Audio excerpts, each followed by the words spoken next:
Olá, sejam muito bem-vindos à nossa aula.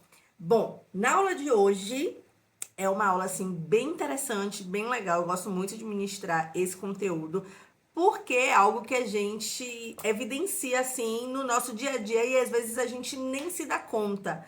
É por isso que a língua portuguesa é legal. Por mais que algumas pessoas achem, não gosto, acho muito complexa. Certa vez aí, recente até, eu peguei um Uber, né? Aí a gente foi conversando, porque eu gosto de conversar pouco, né? Vocês devem imaginar.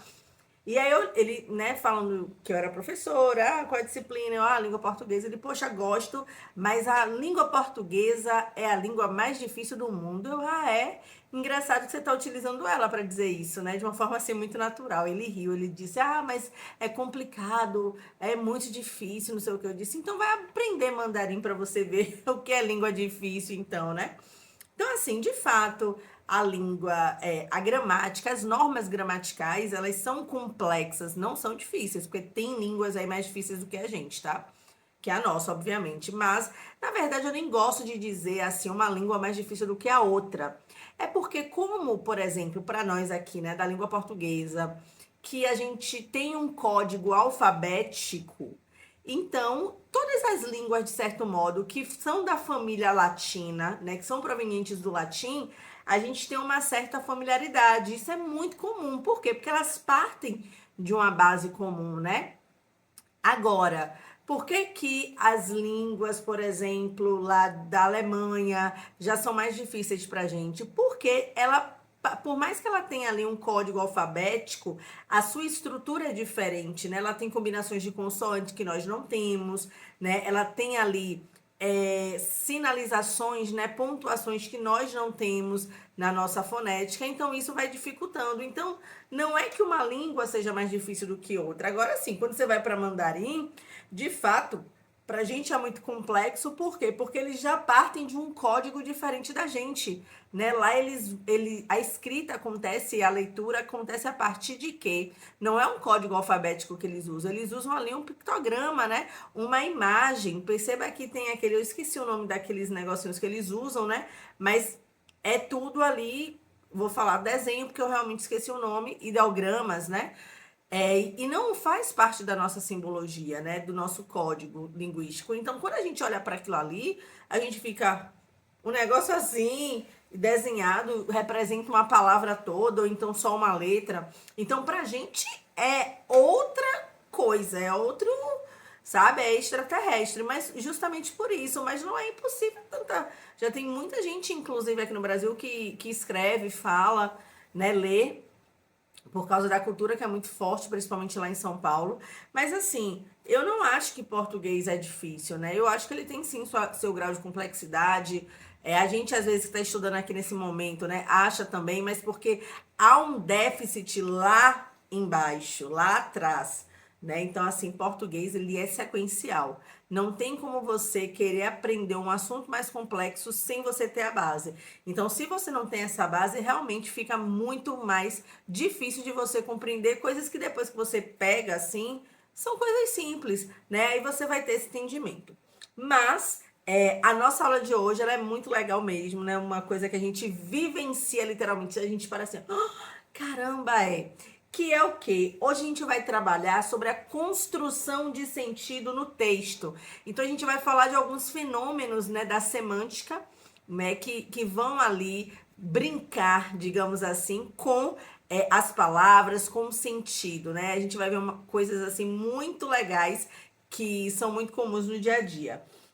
E esse também é um assunto muito caro. Você já sabe que quando eu falo que o assunto é caro é porque ele cai, né, em todas as provas do Enem aí. Se a gente faz um panorama, sempre vai ter uma ou duas questõezinhas desse conteúdo.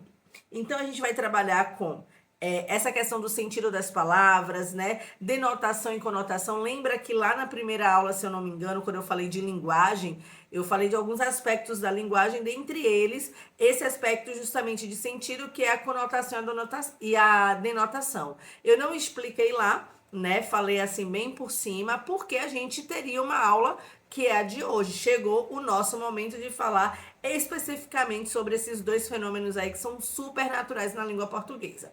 Só falo para vocês, se vocês me virem aqui olhando para baixo, aqui é porque eu tô com as provas do Enem, né? Física, que vocês já sabem que eu gosto, por mais que a gente tenha aí o acesso, eu sou muito manual. E aqui embaixo tá o notebook pra gente acompanhando o nosso slidezinho, tá? Só para recordar, só para relembrar, né? Recordar é viver, vivo porque tenho você. Meu Deus, fui longe agora, ó.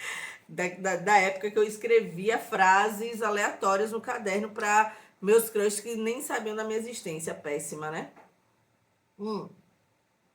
Sigo aqui com o meu cafezinho. Para a gente relembrar um pouco, na última aula a gente falou sobre variação linguística, né? A gente falou um pouquinho das normas padrões, da norma padrão, da norma informal, né? Da linguagem informal, né? Essa linguagem mais coloquial. Eu dei um pouquinho de aula de história, né? Na verdade, não foi uma aula, eu fiz um retrocesso, né, histórico, para que a gente pudesse entender. Eu acredito que fica mais fácil quando a gente tem um panorama, né, uma perspectiva ali, um pano de fundo, digamos assim, para que a gente possa entender as coisas de uma forma mais lógica, né? Tudo vai levando para culminar aonde se chega. Então, a gente falou um pouco, né, dessa história da língua, a gente falou um pouco dessas variações linguísticas, ó. Falamos da variação diacrônica, diastrática, diamésica, diafásica e diatópica, né?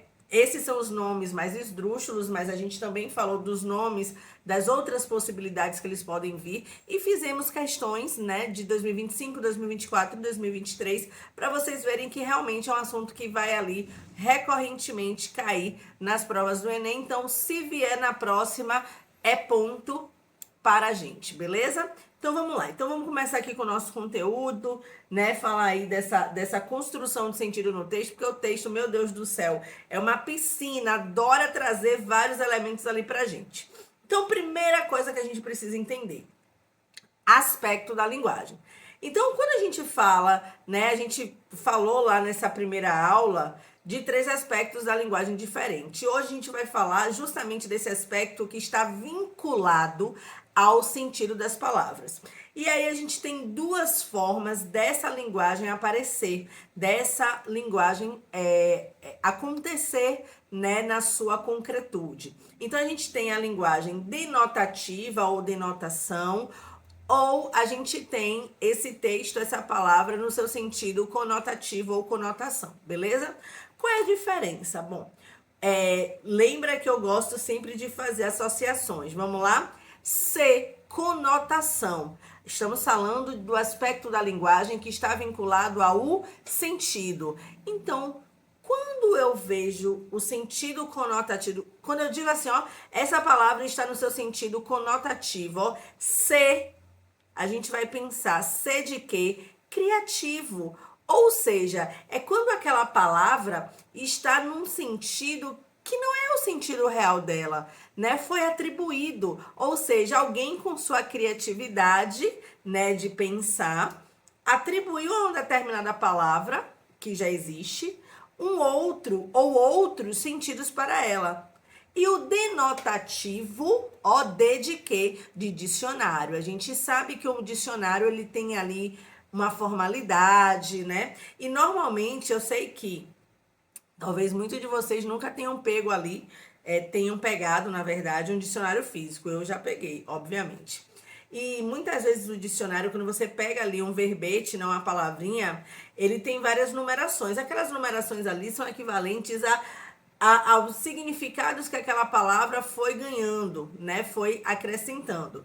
Mas sempre tem aquele primeiro ali, que é aquele sentido que a gente chama de real. Real no sentido, pensem no real não como ele verdadeiro e os outros falsos, não. Pensem no real como se fosse o primeiro sentido atribuído àquela palavra.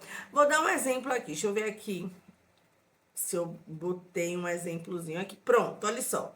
Quando eu digo estou com dor de cabeça, a palavra cabeça está sendo utilizada aí no sentido denotativo ou conotativo? Exatamente.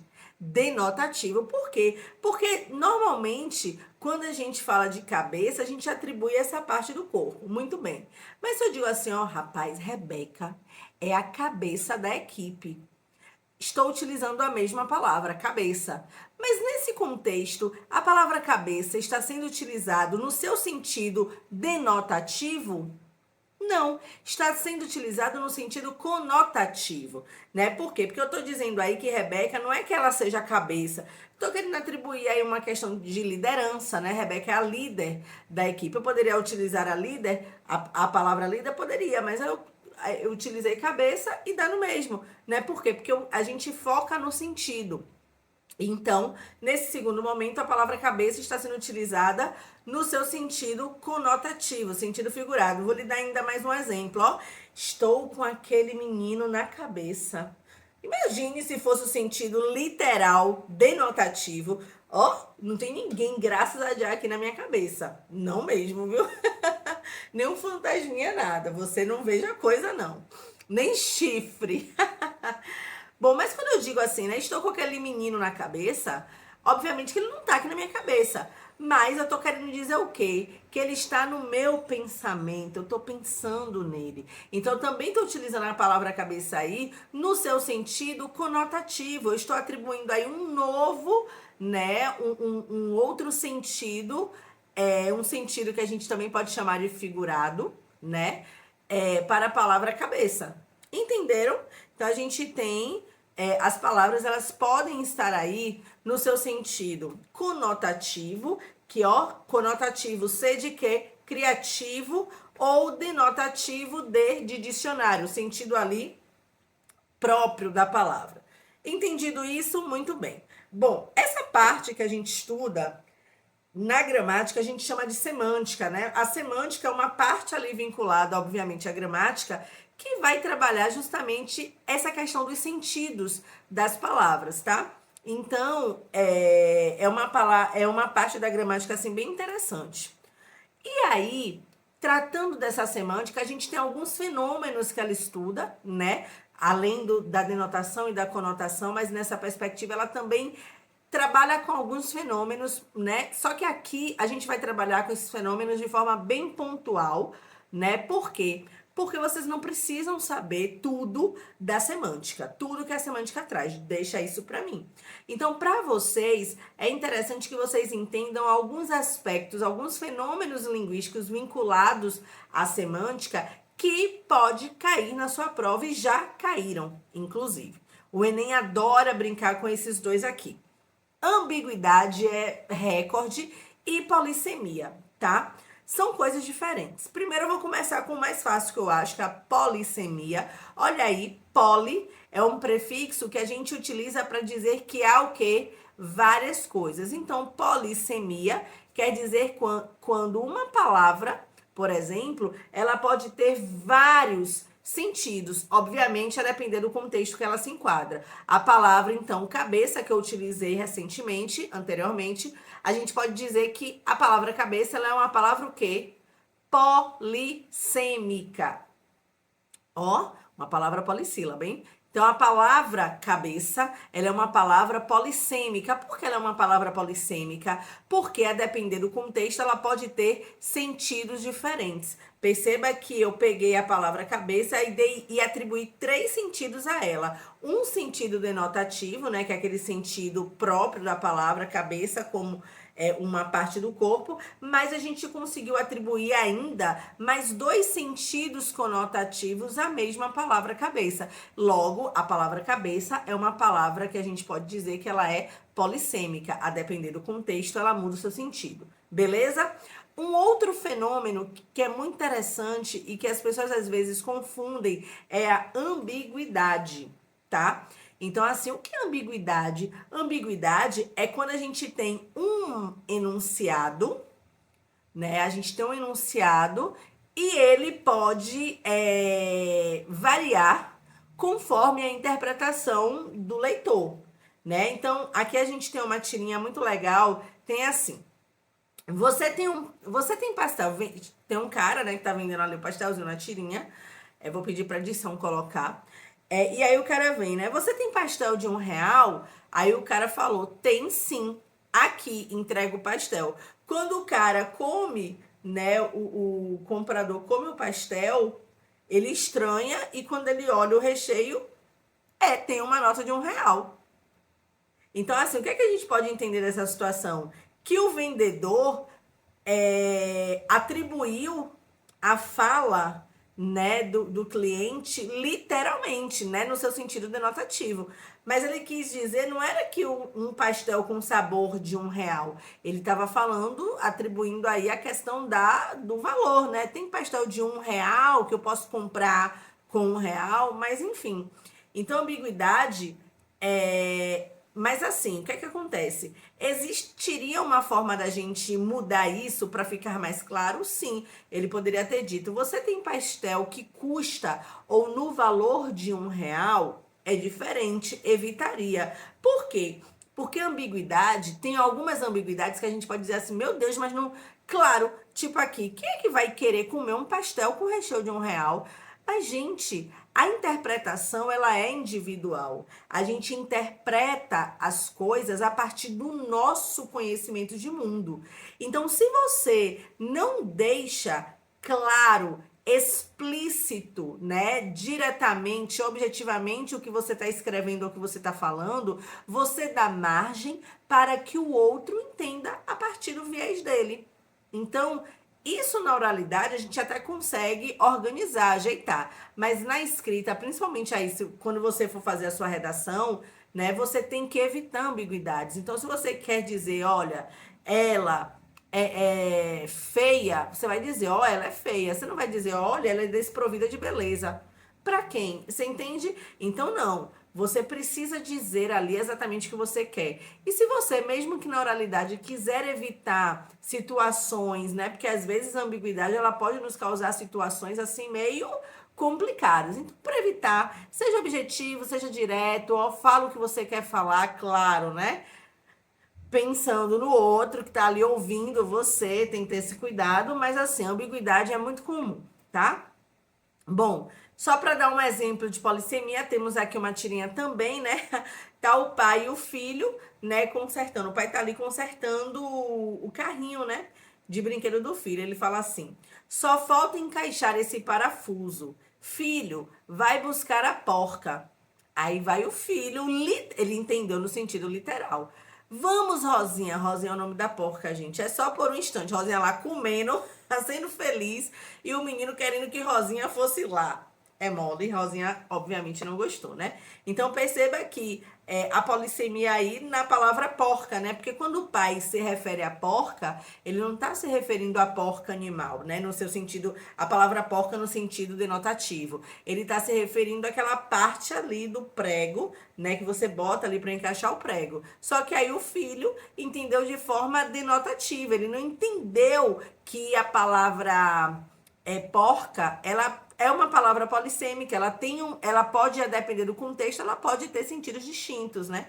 A polissemia, ela também pode causar esses problemas, por quê? Porque nem todo mundo pode atribuir, pode vincular essa diversidade de sentidos a uma mesma palavra. Então, também pode evitar, na verdade, evitar não, pode causar alguns problemas.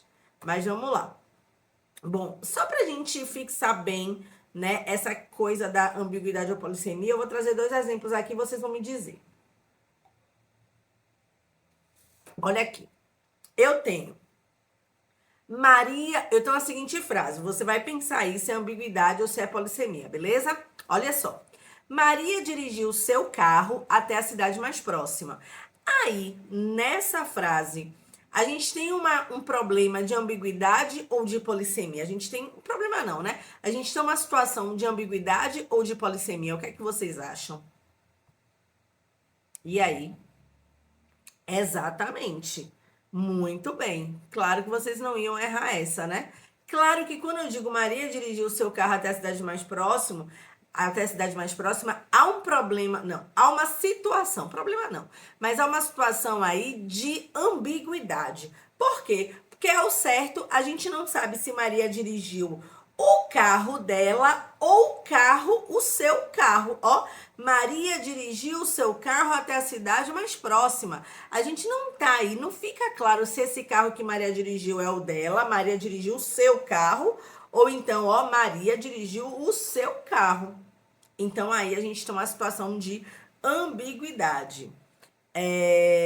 Olha, essa é engraçada, ó. O burro do meu amigo escorregou na lama. A gente não sabe se ele tá chamando o amigo de burro, que eu acho que é mais provável, ou se ele tá dizendo do burro animal, né? Que o amigo tinha um burro e esse burro escorregou na lama. Mas eu acho que a probabilidade aí é dele chamar o burro, o amigo de burro mesmo, viu? Nesse caso, a gente também temos uma situação de ambiguidade, tá? Na palavra burro. E aqui a gente tem uma outra situação. Içamos a vela quando o barco partiu. Aqui a gente já não tem uma situação de ambiguidade, a gente tem aqui uma situação de polissemia com a palavra vela, né? Por quê? Porque muito normalmente as pessoas atribuem a palavra vela, né, aquele negócio que a gente bota fogo e fica ali aceso, pronto. Mas aqui nesse caso, quando fala de vela do barco, né? A vela é aquela, tipo um tecido lá que bota, né, no barco. Só que aí tem, possa ser que tenha alguma, possa ser não, né? Possivelmente alguém, nem todo mundo sabe disso, dessa informação. Então, ela pode ficar assim, tipo, içamos a vela no barco? Como assim? Não entendi. Por quê? Porque essa multiplicidade de sentido, nem todo mundo vai conseguir atribuir, entende? Então, aqui a gente tem um caso de polissemia. Bom, então vocês já entenderam, né, a questão da denotação e conotação e por que a gente fala isso? Bom, denotação a gente já sabe que é o sentido ali próprio da palavra, então não tem ali múltiplas possibilidades, é aquilo do jeito que é. Conotação agora que ela vai, como é que eu posso dizer, se abrir não, né, se expandir para outras áreas, porque quando eu digo de conotação, que esse sentido criativo, né? Essa multiplicidade de sentidos de uma palavra, essa brincadeira, né? Gostosa que a gente faz com as palavras que pode causar problemas ou situações assim cômicas, ela vai dar origem a um outro fenômeno, que é o quê? As figuras de palavras. O Enem adora trazer figuras de palavras, certo? Na verdade, figuras de palavras não, figuras de linguagem. Pronto, figuras de linguagem. Então, o que são as figuras de linguagem? É a gente entender que as palavras, elas podem, de fato, ter o seu sentido ali próprio, mas quando ela tem aquele seu sentido figurado, aquele sentido conotativo, né, que vai brincar com o sentido dela, a gente tem como classificar e como identificar cada um dos fenômenos dessas figuras de linguagem, certo? Bom, é muito incomum no ensino médio, né, no Fundamental 2, a gente aprender essa subdivisão. Hoje em dia até vem mais, né? Eu tenho percebido que recentemente as gramáticas elas já trazem essa divisão, mas antigamente esse estudo, quando a gente trabalhava isso na gramática, era de uma forma muito ampla, vinha apenas como figuras de linguagem. Beleza, tá certo, tá. Só que essas figuras de linguagem, elas vão se desdobrar em 4 grupos especificamente. Figuras de palavras, figuras de som, figuras de construção e figuras de pensamento. Ou seja, é um total de mais de 20 classificações. Rebeca, então a gente vai trabalhar mais de 20 classificações aqui hoje? Não. A gente vai focar nos grupos que são mais requeridos pelo Enem e os mais comuns de caírem aí em provas, né? Mas o Enem, ele tem ali os seus preferidos e são essas predileções que a gente vai focar aqui, tá? Então, primeiramente, a gente vai trabalhar com um grupo de figuras de palavras. Por quê? Porque estão aí as figuras de linguagem mais cobradas pelo Enem, que é comparação, metáfora. Vocês adoram, sempre o Enem ele traz alguma coisa ali de metáfora, tá? Então, a gente vai trabalhar mais com esse grupo aí das figuras de palavras. Bom, as figuras de palavras, elas também podem ser chamadas de figuras semânticas, ou seja, figuras do sentido. Ela é um tipo de figura de linguagem que vai trabalhar justamente em cima desse sentido da palavra. Ela vai brincar com esse significado das palavras. Nessas figuras de palavras, nesse subgrupo das figuras de linguagem, a gente tem 6 classificações. Então, a gente tem a metáfora, a comparação, a catacrese, a metonímia, a perífrase e a sinestesia, certo? Vou falar... eu não vou falar de todas elas, eu acho, mas falar só são 6, vamos lá. Olha só. A metáfora e a comparação, elas são muito parecidas. O que vai mudar, então, já que elas têm uma semelhança um grau de semelhança muito alto? O que vai mudar é como ela se apresenta. A comparação é quando literalmente a gente faz uma comparação com algo de forma explícita. E como é que a gente faz isso? Utilizando um conectivo que vai atribuir essa comparação. Por exemplo, sei lá, vou dar um exemplo, né? Ela é tão cheirosa como uma flor. Quando eu trago esse, perceba que eu estou comparando o cheiro dela ao cheiro de uma flor. Nesse caso, há uma figura de linguagem, aí uma figura de palavra que é a comparação. E por que comparação? Porque a gente tem ali o conectivo, ó. Ela é cheirosa como uma flor. Então, o simples fato de eu trazer esse conectivo aí como está tornando essa comparação explícita. Então, se a gente fosse classificar essa figura de linguagem, essa figura de palavra, a gente diria que é comparação. Ah, Rebeca, se eu tirar o como e ficar ela é cheirosa, não, ela é cheirosa tal flor, não. Ela é, nossa, ela é uma flor, por exemplo. Tem algum, a gente percebe que também há aí uma comparação. A gente está comparando ela a uma flor. Mas nesse caso, existe algum conectivo aí explícito que deixe essa comparação da forma explícita? Não. Então é uma metáfora. Percebe? Então, a diferença entre a comparação e metáfora é apenas o aparecimento do conectivo. Então, a comparação é uma comparação, é quando você compara uma coisa a outra, literalmente com algum conectivo, pode ser o com é mais comum, né? Mas pode ser, ó, tal qual menina, ele é bravo, tal qual um cão raivoso. Olha aí, tá fazendo uma comparação literal mesmo, explicitamente, porque tá ali o conectivo, né? A expressão conectiva tal qual. Então, a diferença entre a comparação e metáfora é que a comparação ela vai trazer um conectivo para deixar essa comparação explícita, enquanto a metáfora ela vai também estabelecer esse processo de comparação, entretanto, de uma forma mais direta, né? Subentendida, porque não vai haver ali o conectivo. Beleza? Então, vamos lá. Catacrese. Catacrese não costuma cair muito, mas é bem legal. Eu gosto muito da catacrese. A gente utiliza assim demais, sem nem imaginar que está sendo uma catacrese. A catacrese é quando a gente atribui a uma coisa o nome de uma outra. Ou por semelhança de significados, né? Ou não, né? De significado, mas por aparência, por algum aspecto. Olha só. Eu tô aqui, gente, agora é com outra caneca, tá vendo? Hoje eu tô com café numa xícara com Frida Kahlo e aguinha no outro. Tá vendo que eu tô chique? Peraí, deixa eu dar um gole aqui, agora eu peguei. E essa aqui sou eu, tá vendo? Ganhei de alunos. Gente, alunos são maravilhosos. Eu tô segurando a xícara onde? Me digam aí. Onde é que eu tô segurando a xícara? Aqui em Salvador a gente vai dizer, ó, a gente não vai dizer alça da xícara, não. A gente vai dizer, ó, asa da xícara.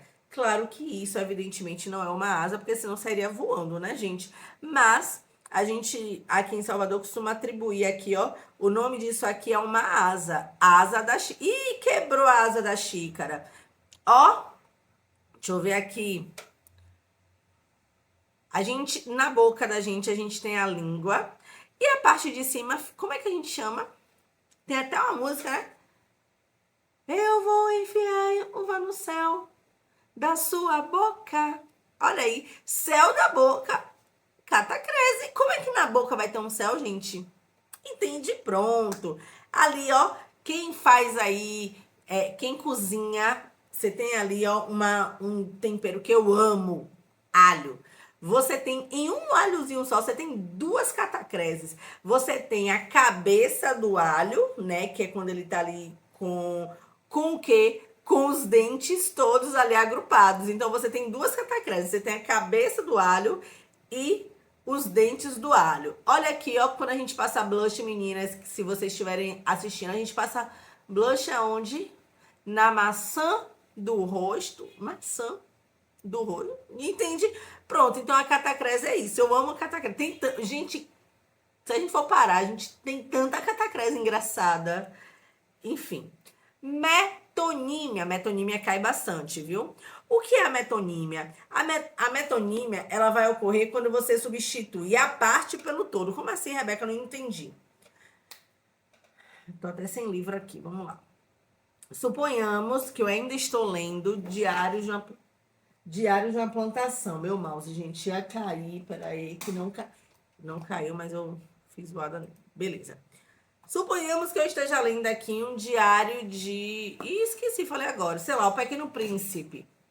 Não, que eu não sei falar. Antoine... Peraí, calma. Deixa eu ver um outro livro que eu tô lendo aí. Pronto. Eu tô lendo um livro de Lélia Gonzalez.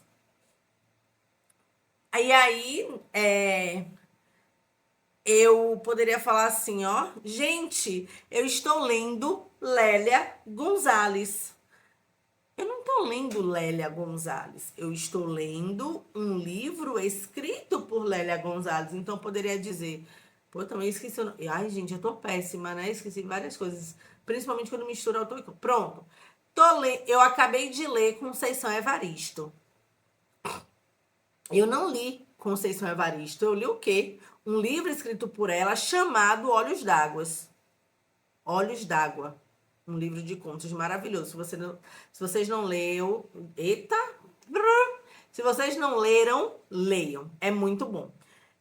Eu não tô lendo Conceição Evaristo. Eu tô lendo uma obra dela. Eu tô lendo um livro. Mas ao invés de eu ser específica... né, dizer exatamente o nome do livro, eu disse, ó, tô lendo Conceição Evaristo.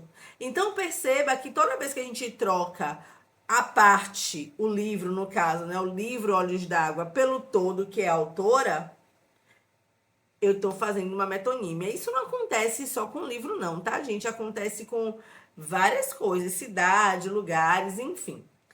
A perífrase, olha, a perífrase eu acho uma figura de linguagem complicada. Por quê? Porque depende muito do conhecimento de mundo da pessoa. Porque, assim, a perífrase também pode ser chamada de antonomásia, nome feio, né? Antonomásia, parece até um xingamento. Vai, sua antonomásia! Credo.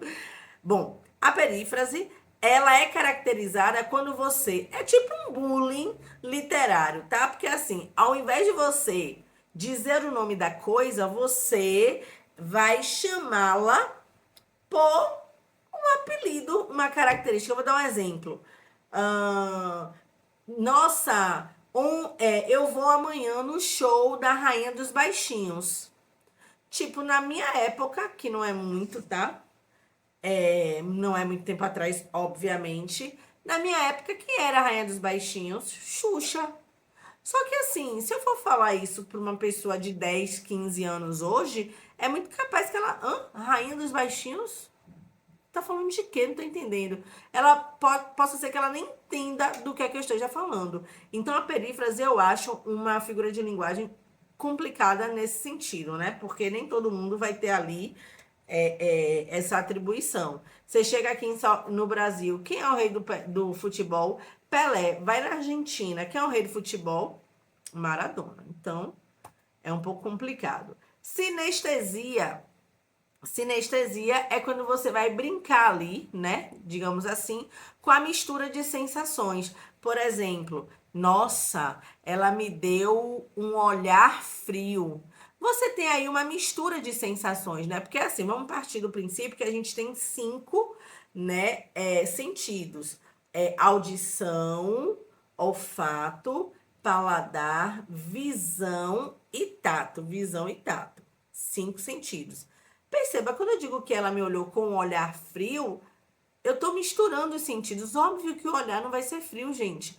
Mas eu tô fazendo aí, eu tô atribuindo, eu tô misturando esses sentidos para atribuir um sentido àquilo. Então, não tô, obviamente, ela não tem um olhar frio, mas eu tô querendo dizer que ela tem um olhar o quê? Sem sentimento, inexpressivo, né? Então, a sinestesia, ela vai brincar com isso. Bom, a gente ainda tem algumas figuras de som. Bom, figuras de palavras, elas acabaram. A gente tem as figuras de som, né? Delas, que são 4, eu quero chamar a atenção da onomatopeia, né? Que ela é muito comum. E como o Enem, ele traz muito a questão das tirinhas, né? Então, as onomatopeias sempre estão ali. O que são onomatopeias? É quando a gente vê, né, principalmente na escrita, porque ela é própria disso, ela é uma construção das HQs, por quê? Porque as HQs que são histórias em quadrinhos, o que é que elas vão fazer? Elas vão imitar ali o som da voz, né, a forma como a pessoa está falando, aqueles balões são balões de fala. Então, para que o leitor consiga apreender, né, toda aquela construção de sentido, por exemplo, o personagem tá ali, dá um murro em alguém. Como é que a gente vai fazer com que o leitor entenda que aquilo é um murro? Uma onomatopeia, ó, pou, né? Bota o pou, né? Para saber, tá pensando, bota aqui aquele HM, né? Para representar como se a pessoa tivesse Então, isso aí são as onomatopeias, beleza? Temos as figuras de construção também, né? Que eu não vou falar porque não cai muito.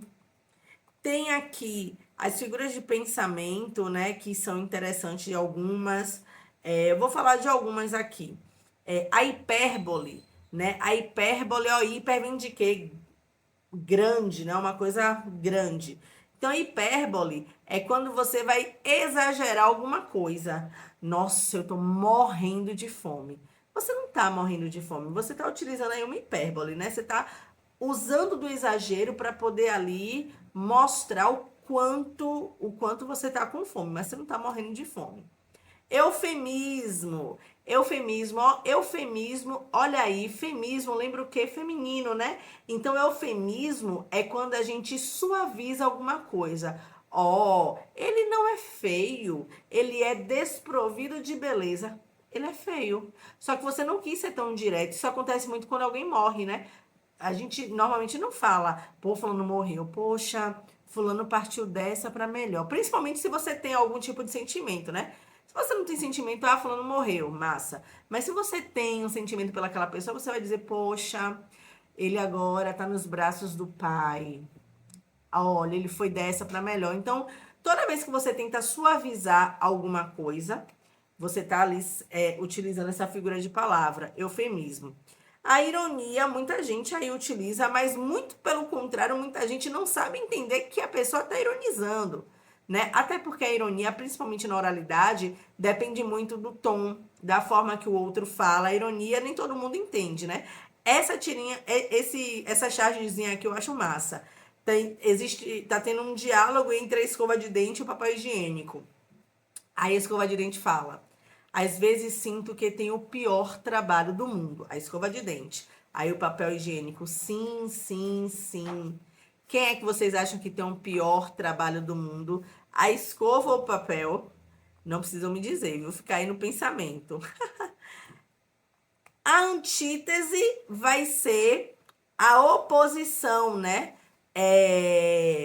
O contraste no uso de palavras ou na expressão de ideias. Aqui a gente tem uma tirinha que fica bem nítido isso aqui. Você tem ali o dia 5, mulheres ganham menos. Dia 6, mulheres trabalham mais. Dia 7, mulheres sofrem assédio. Dia 8, feliz dia da mulher.